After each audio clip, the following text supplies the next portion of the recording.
Welcome to the FCPS Expectant Parent Workshop. We hope that you'll find this presentation informative and helpful as you begin to plan for your growing family. Here's what we'll be discussing during today's presentation. We'll review the types of leave that may apply to you, such as short-term disability, family medical leave, and leave of absence, and their eligibility requirements. We'll discuss any actions you must take or forms and documents that will be required in order to process your leave request and update your FCPS insurance benefits. Finally, we want to provide information on wellness-related programs and resources that are available to you. Let's get started by looking at a few key aspects of a maternity-related leave. We'll discuss paternity and adoption-related leaves in just a few minutes, or you can skip ahead to slide 10 to watch now. There are a few things to note right away. This presentation will cover the types of childcare leaves offered by FCPS, but please know that these examples are generalized. We know that your situation is unique. Your disability and leaves representative will work with you to explain the options available to you and ensure you are prepared for your time away from work. The types of leave you may be eligible for depend on a few factors, such as your hire date, contract length, and accrued leave balances. If you are pregnant, you may be eligible for short-term disability, which is typically approved for 6 or 8 weeks starting the date you give birth. You may be eligible for family medical leave, which is a 12-week or 60-workday entitlement. Short-term disability and family medical leave run concurrently. This means that if you are approved for short-term disability, you may also begin using your family medical leave entitlement. Okay, now let's dive into the short-term disability program a little more. All benefits eligible or contracted employees are eligible for short-term disability the first of the month following 1 complete year of service. For example, if you were hired on August 17, 2021, you would be eligible for short-term disability on September 1, 2022. Short-term disability coverage is free for benefits eligible employees. The short-term disability program is currently administered and managed by Sedgwick. It is time off from work to recover from a medical condition. For the purposes of this presentation, the medical condition is pregnancy. Short-term disability can be approved for contracted work days only. Non-work days aren't counted, such as holidays and other non-contracted days, such as winter, spring, and summer break.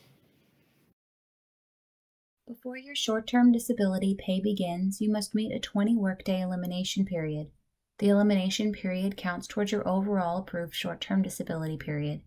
Depending on your contract length, the elimination period may be about 4 weeks of your approved 6 or 8 week short-term disability period. During the elimination period, you will utilize your accrued leave balance. If there's no leave to use, then these days are without pay. On the 21st workday, you will begin to receive short-term disability pay. Here's how short-term disability would work with a pregnancy claim. 30 days prior to your anticipated due date, you will want to contact Sedgwick to start a short-term disability claim. If you are placed on bed rest, you'll also want to call Sedgwick. Their phone number can be found on the last slide of this presentation or on the FCPS website. Sedgwick will assign you a case manager, and that case manager will work with you throughout your short-term disability claim. Once you give birth, you'll want to contact your case manager from Sedgwick to report the delivery date. A typical recovery period is 6 weeks for a regular delivery and 8 weeks for a C-section. Your 20-workday elimination period will begin on the date that you give birth. Remember, you will need to use accrued leave during this time. If you don't have leave, these days will be unpaid. After you've met the elimination period, you will have the option to choose your level of income replacement for the remaining days of the short-term disability period. You can choose to receive 90% of your pay. With this option, you will no longer be required to use your leave balances. The income replacement is paid for by FCPS. Or, you can choose to receive 100% of your pay by continuing to use 100% of your accrued leave balances. Please note, once your decision has been made, you cannot go back and change it. If you don't make an election, the level of income replacement will default to the 90% option. We mentioned the Family Medical Leave Act, or FMLA, earlier in the presentation. FMLA is a federal mandate that allows employees to take unpaid time off from work for specified family and medical reasons that include the care of a newborn or adopted child. To be eligible for FMLA, an employee must have completed 1 year of service and have worked at least 1,250 hours during the 12 months prior to the first date of leave.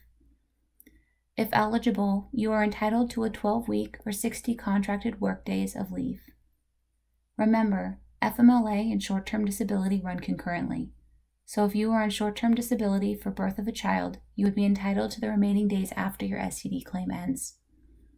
FMLA is unpaid. However, you're able to use your accrued leave to receive pay during this time.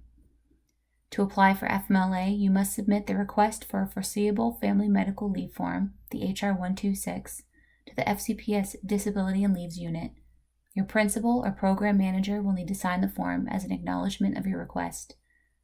While you are out on leave, you are responsible for entering your leave in My Time. You will need to use the leave code SICK-FMLA. I know we've discussed many different pieces of leave, and sometimes it's easier to see a visual that demonstrates how all these pieces fit together. Here's our maternity-related leave continuum. You can see how the elimination period, short-term disability, and family medical leave work together to provide 12 weeks of maternity-related leave if you're eligible. It might be helpful to pause the presentation here to review. If you aren't eligible for short-term disability or family medical leave, you still have the option to take a leave of absence or an LOA. You would be placed on an unpaid leave of absence during the recovery period. Again, it would be 6 weeks for a regular birth or 8 weeks for a C-section. To apply for an LOA, you will need to contact the Disability and Leaves Unit prior to your anticipated due date or medically prescribed bed rest. Again, the phone number can be found on the last slide of this presentation. They will advise you to complete the request for an unpaid leave of absence form, the HR 136, and provide supporting documentation for your request, such as a proof of birth letter or birth certificate. You will also want to have a conversation with your principal or program manager so they're aware of your intentions. Your principal or program manager will need to sign the HR 136 as an acknowledgement of your request, so it might be a good idea to have this form ready. Your completed form and supporting documentation must be submitted to the Disability and Leaves Unit. Instructions for submission can be found on the form.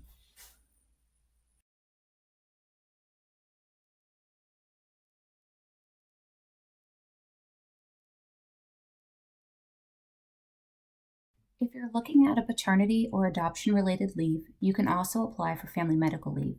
The same guidelines apply. To be eligible for FMLA, an employee must have completed 1 year of service and have worked at least 1,250 hours during the 12 months prior to the first day of leave. FMLA is unpaid, however, you are able to use your accrued leave to receive pay during this time. If eligible, you are entitled to a 12-week or 60 contracted workdays of leave. You must take your leave within the first year of the baby's birth or adoption, and time off must be continuous. You won't be allowed to take a day off here or there. To apply for FMLA, you must submit the request for a foreseeable family medical leave form, the HR 126, to the FCPS Disability and Leaves Unit. Your principal or program manager will need to sign the form as an acknowledgement of your request. You will also need to submit a copy of relating supporting documentation, such as the proof of birth letter, birth certificate, or court decree of adoption. While you are out on leave, you are responsible for entering your leave in My Time. You will need to use the leave code SICK-FMLA. If you'd like to take additional time off after your family medical leave ends, you can apply for an unpaid leave of absence. If you were a 12-month employee, you would be approved for additional time up to 1 year from your FMLA start date. If you are a less than 12-month employee, you would be approved to the end of your contract, which would be June 30th. To apply for an LOA, you will need to complete the request for an unpaid leave of absence form, the HR 136, and submit it to the Disability and Leaves Unit. Remember, there is no use of accrued leave after your FMLA has ended. All leave time requested after FMLA will be unpaid. Here's an example of how to count leave time based on a baby who was born February 1st, 2021. In this example, the short-term disability period is 6 weeks. You will see the family medical leave time begin after the 6 weeks has ended on March 15th. The 12-week FMLA entitlement ends on May 3rd, and the unpaid leave of absence starts on May 4th and continues through June 30th.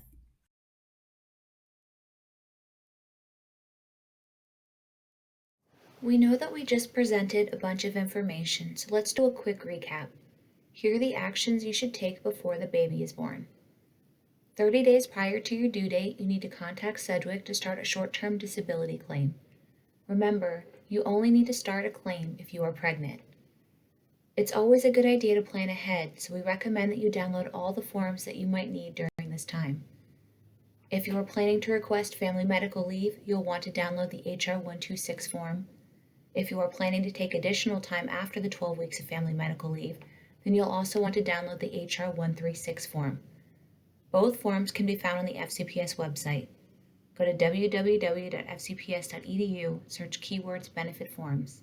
We've also posted the links below the video on your screen.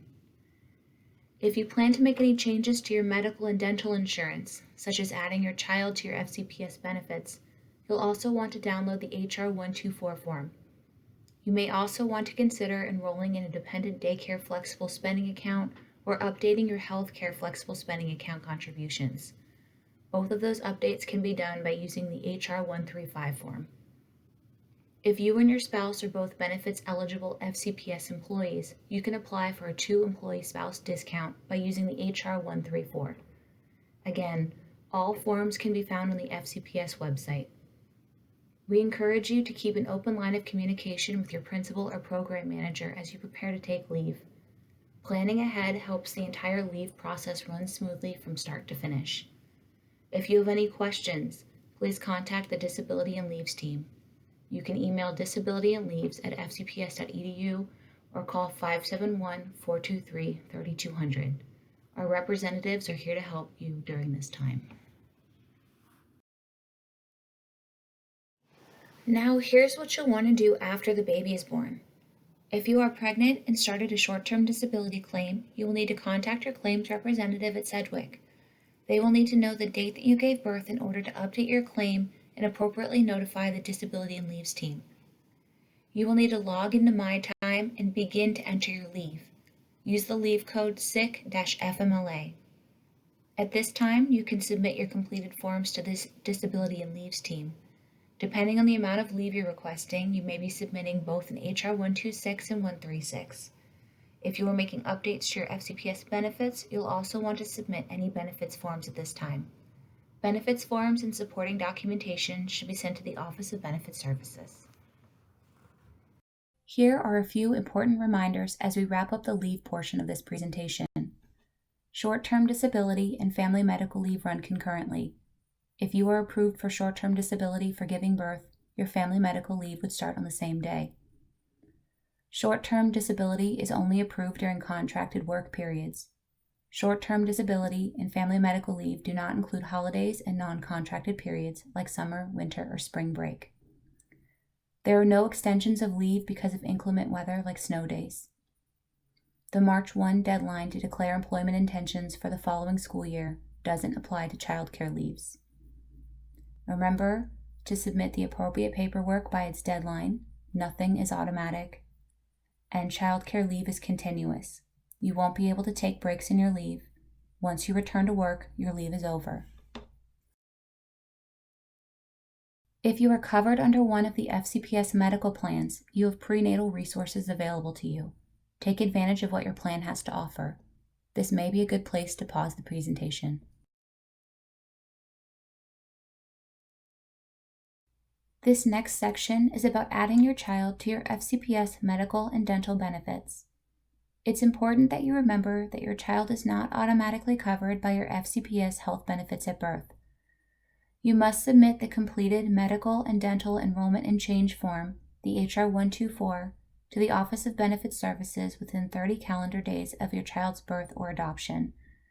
Additionally, you must submit required supporting documentation, such as a copy of the proof of birth letter, birth certificate, or adoption decree.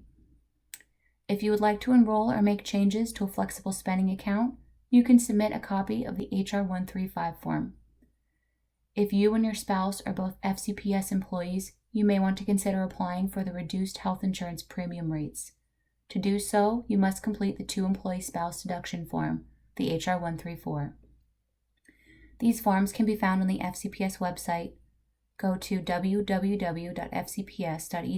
and search the keywords benefit forms. We've also posted the links below the video on your screen. All forms and supporting documentation should be sent to the Office of Benefit Services through email at hrbenefitsdocumentation@fcps.edu or fax to 571-423-5000. Please don't hold on to paperwork while you wait for the birth certificate or social security number, as you may miss the 30 calendar day deadline. The proof of birth letter is acceptable until the birth certificate is available. If you're currently covered under an FCPS health plan, you will have to elect whether to continue your benefits while you're on a leave of absence. Your disability and leaves representative will discuss your options with you, but it's always a good idea to plan ahead. If you choose to continue benefits while on LOA, you will be responsible for paying your benefit premiums. You will pay the ACA or Affordable Care Act premium rate until the end of the calendar year. FCPS will subsidize the employee portion only. If you extend your LOA into a second calendar year, you will transition to a full premium rate. You will receive a benefits notice with your leave of absence approval letter showing you the costs of maintaining your current benefits and providing instructions on how to continue or cancel them. You can view the 2021 LOA premium chart on the next slide to see what those rates would be. Remember, you must take action to continue benefits while on an unpaid LOA. Please review your materials carefully to ensure appropriate management of your benefits while on LOA. Here's the 2021 LOA premiums chart. You can see what the premium rate would be if you are an STD FMLA, covered under ACA, or responsible for the full premium amount. Again, you will receive a benefits notice with your leave of absence approval letter showing you the costs of maintaining your current benefits and providing instruction on how to continue or cancel your benefits while you are on leave. If you didn't elect to continue your benefits during FMLA or an LOA, you may want to re-enroll upon returning to work. You have 30 calendar days from your return to work date to re-enroll in benefits. Your benefits will not automatically restart upon your return to work. If you are planning to re-enroll in your benefits, you will need to submit the completed HR 124 form to the Office of Benefit Services. Additionally, you must submit required supporting documentation, such as the copy of proof of birth letter, birth certificate, or adoption decree. If you would like to enroll or make changes to a flexible spending account, you could submit a copy of the HR 135. If you and your spouse are both FCPS employees and planning to apply for the two-employee spouse deduction, you must submit the HR 134 as well. All forms and supporting documentation should be sent to the Office of Benefit Services. The FCPS Employee Wellness Program promotes initiatives that enhance the overall health and well-being of FCPS employees. Lactation break time support provides returning mothers with a designated private space to pump during work hours. You and your principal or program manager collaborate on an appropriate schedule that best fits your needs while ensuring the needs of the department are met. If you are interested in this support, you will need to complete and submit the lactation time request form to your manager 30 days prior to your return to work. The Employee Assistance Program, or EAP, is a concierge-style service that's free to use 24/7 for all FCPS employees and their household members.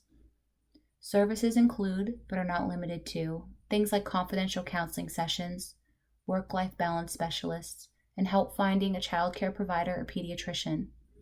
You can have up to 5 free counseling sessions per event per year. Use the guidance resources contact information on screen to check out what the EAP can do for you. If you have any questions about wellness programming or the EAP, you can email using the appropriate address on screen. More information about these programs can be found on the FCPS Employee Wellness intranet website. The URL is posted below the video on screen. Please note that a VPN or intranet connection will be required. Last but not least, here's a glossary of all the acronyms and forms we've covered today. Please use this as a quick reference as needed.